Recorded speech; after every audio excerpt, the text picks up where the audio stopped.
Hello and welcome back to Patriot Contraptions. Today we're looking at the accessory belts for the John Deere 214. This should also help you guys out with the lengths and dimensions for the 212 and 216 as well. Here we go. The belt that runs the mower deck for my 214 is 102 inches long by a ½ inch in width. I've got a Kevlar belt on mine. That's a premium belt. Don't necessarily need it, but I just really don't want to have to take this apart again. After that, we've got the belt that actually comes off of the inside PTO down to your mower deck, and that's going to be an 81 inch long belt, also ½ inch width.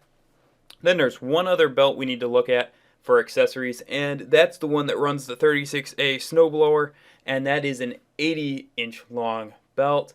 So there you have it. There's your three belts that you're going to probably be replacing most on your 214s, 216s, and 212s.